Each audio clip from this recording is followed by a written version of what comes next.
Yo les gars, aujourd'hui on va corriger le midterm de maths du premier semestre. Donc c'est parti. Donc maintenant, on va passer à l'exercice numéro 4. Donc l'exercice numéro 4 représente en fait la fonction coût d'une firme, que j'ai représentée ici par la fonction f.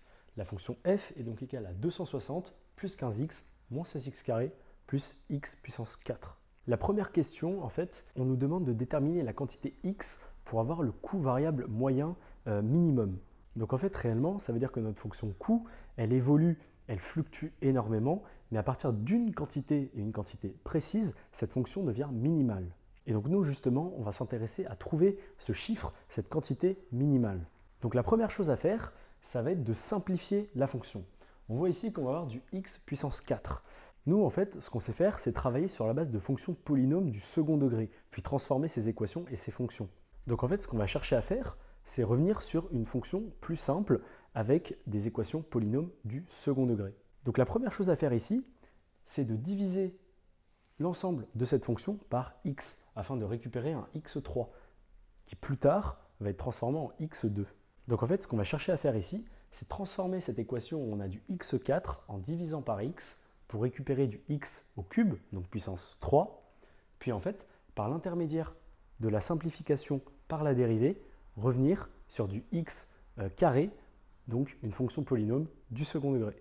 Donc en simplifiant par les x, on va tomber sur la fonction 15 moins 16x plus x puissance 3. Et à partir de là, on va calculer la dérivée de cette fonction pour obtenir une fonction polynôme du second degré qui va donc être moins 16 plus 3x carré. Donc on va tout simplement simplifier par les x, ce qui va nous permettre de faire disparaître le x au niveau du 16. On va retomber donc sur moins 16. Et après le x puissance 3 qui va donc se transformer en 3x puissance 2. Et donc à partir de là, on trouve simplement que x carré va donc être égal à 16 sur 3 en passant les variables de l'autre côté. Donc à partir de là, ce qu'on remarque, c'est qu'on va tomber sur un x au carré.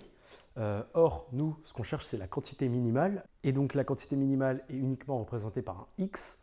Donc pour retrouver la quantité minimale en x, on va tout simplement faire la racine carrée de ce que vous avez ici, de 16 sur 3. Et donc bien sûr, on va tomber sur une quantité positive qui va être représentée par 4 sur racine de 3 et une quantité négative en x2 qui va donc être moins 4 sur racine de 3. Bien entendu, si on recontextualise tout ça, on est sur une fonction coût, quelque chose qui s'applique à l'économie directe. Donc on ne peut pas avoir de fonction négative, on ne peut pas avoir de variable négative. Du coup, on va uniquement s'intéresser à la variable positive représentée par ici le x1. Donc 4 sur racine de 3 et donc bien la quantité x permettant de minimiser le coût variable moyen. Donc dans la deuxième partie de cet exercice, on va chercher à savoir si le point qu'on vient de trouver, qui est donc le point qui minimise la fonction de coût variable moyen, on veut savoir si ce point est donc l'extrémum de cette fonction. C'est-à-dire que, est-ce que ça va être le point le plus bas, le point le plus minimal, entre guillemets, que cette fonction va donc atteindre. En fait, si on représente notre fonction coût variable moyen, on sait qu'elle va avoir différentes fluctuations. Et nous, en fait, ce qu'on va chercher à savoir, c'est est-ce que ce point-là, qui est le point le plus bas qu'on vient de calculer, est-ce que c'est le point le plus bas que la courbe peut atteindre? Donc pour ce faire, on va redériver la fonction coût variable moyen. Donc on va chercher à déterminer la dérivée seconde de notre fonction coût variable moyen, marquée ici par les doubles guillemets que vous pouvez voir ici. Donc on avait une première dérivée de notre fonction coût variable moyen qui était égale à 3x carré moins 16. Donc si on redérive cette fonction une nouvelle fois, on va tomber sur 6x. Et donc là, une nouvelle fois, comme dans l'exercice précédent, on va chercher à déterminer la nature du point par rapport aux variables x en remplaçant la valeur de la quantité minimale, qui est ici 4 sur racine de 3. Donc si on le remplace dans la dérivée seconde du coût variable moyen, on va trouver 6 fois 4 sur racine de 3, qui va être égal à 24 sur racine de 3. 24 sur racine de 3, c'est strictement supérieur à 0. Et donc d'après nos propriétés, on sait bien que la dérivée partielle seconde ou la dérivée seconde en x, si la dérivée partielle seconde en x est strictement supérieure à 0, on aura donc un minimum local. Et bien sûr, comme ce point est strictement supérieur à 0, on peut même parler d'extrémum. Donc maintenant, on s'attaque à la question numéro 3, la toute dernière question, qui est très simple. C'est une question qui revient très souvent dans l'exercice de mid-term et de partiel. Et donc bien sûr, elle porte sur une analyse économique en fait, des résultats que l'on vient de calculer dans les questions précédentes. Donc là, la question porte sur l'analyse du minimum local que l'on vient de trouver. Donc toujours bien penser à repartir de la base du minimum local qu'on a calculé sur la dérivée partielle première.